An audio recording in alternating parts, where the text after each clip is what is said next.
L'art de rester ferme dans la foi au milieu des tribulations.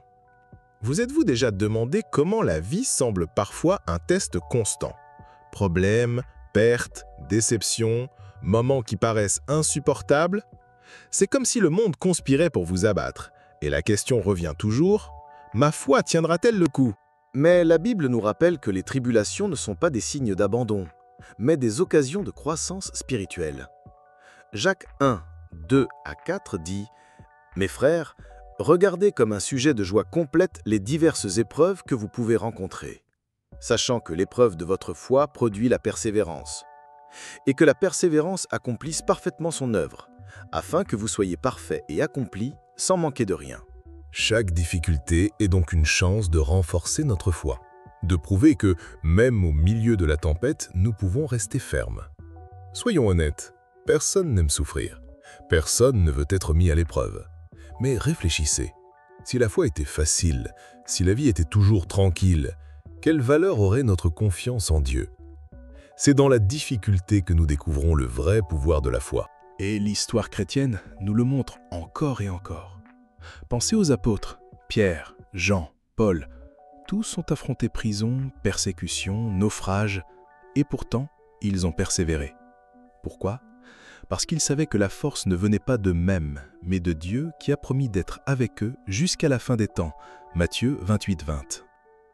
Cette persévérance se retrouve aussi dans les histoires modernes.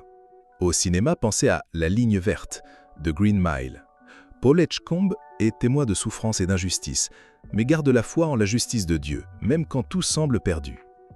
Ou encore Le Seigneur des Anneaux, où Frodon porte le poids de l'anneau unique, un fardeau impossible. Il avance avec courage, guidé par la confiance et l'espérance, une image de la foi que Dieu nous demande. Mais pourquoi est-il parfois si difficile de rester ferme? Parce que les tribulations frappent nos points les plus faibles. Peur, doute, fatigue, découragement. Il est naturel de se demander « Pourquoi cela m'arrive-t-il? Pourquoi Dieu permet-il cela ?» Même les grands prophètes ont eu ces moments.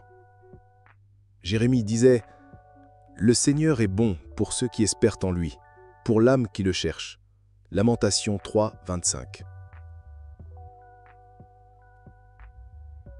L'espérance doit se cultiver, même dans la douleur. L'art de rester ferme ne signifie pas ignorer la douleur. C'est reconnaître la douleur, ressentir la peur, mais ne pas laisser la foi s'effondrer. C'est avancer même quand les jambes tremblent. C'est faire confiance même quand le cœur crie. Pratiquement, quand la vie se complique, rappelez-vous les promesses de Dieu. Psaume 23, Isaïe 41, 10, Romains 8, 28. Ces paroles sont des ancres qui empêchent la foi de se perdre dans la tempête. Priez sans cesse, comme Paul nous l'enseigne en 1 Thessaloniciens 5, 17. La prière ne change pas seulement la situation, elle fortifie l'âme. Cherchez la communauté. Aucun chrétien ne doit affronter les tribulations seul. Les frères et sœurs dans la foi sont des instruments de Dieu pour nous soutenir. Les tribulations révèlent aussi notre vraie foi. Comme l'or purifié par le feu, notre confiance en Dieu se renforce lorsqu'elle est mise à l'épreuve. Plus nous nous accrochons à lui, plus nous percevons qu'il est notre rocher, notre refuge. Exemple du monde des animés. Dans Attaquant Titan, Eren et ses amis affrontent des ennemis écrasants, des pertes et des trahisons. Ce qui les maintient debout, c'est la confiance dans le but qu'ils croient juste. Avec Dieu, la foi fonctionne de la même manière. Même face à l'impossible, il y a espoir et sens. Autre exemple, Invictus, film sur Nelson Mandela unifiant une nation en crise.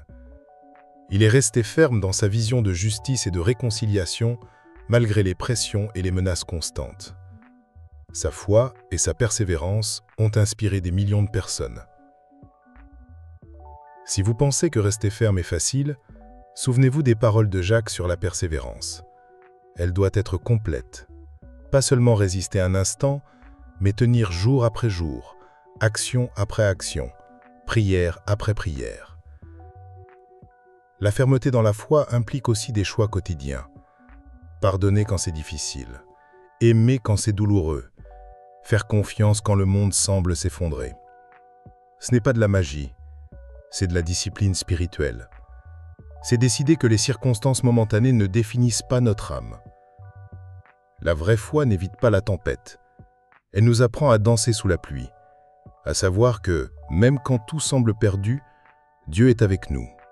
Il tient notre main, même quand nous ne voyons pas le chemin. Alors, la prochaine fois que vous faites face à des tribulations, respirez, priez, faites confiance. Rappelez-vous les promesses de Dieu. Cherchez le soutien dans la communauté. Persévérez. Chaque défi est une occasion de montrer que votre foi ne dépend pas des circonstances, mais du Dieu qui ne faillit jamais. Au final, rester ferme dans la foi ne dépend ni de la chance ni du confort. C'est faire confiance à Dieu qui a transformé la mort en vie, le désespoir en espérance, la douleur en but. Et lorsque vous regarderez en arrière, vous réaliserez que chaque tribulation a renforcé votre foi, façonné votre caractère et préparé quelque chose de plus grand. Et voilà la véritable art. Non seulement survivre aux tempêtes de la vie, mais marcher dedans avec confiance, sachant que Dieu est votre refuge sûr.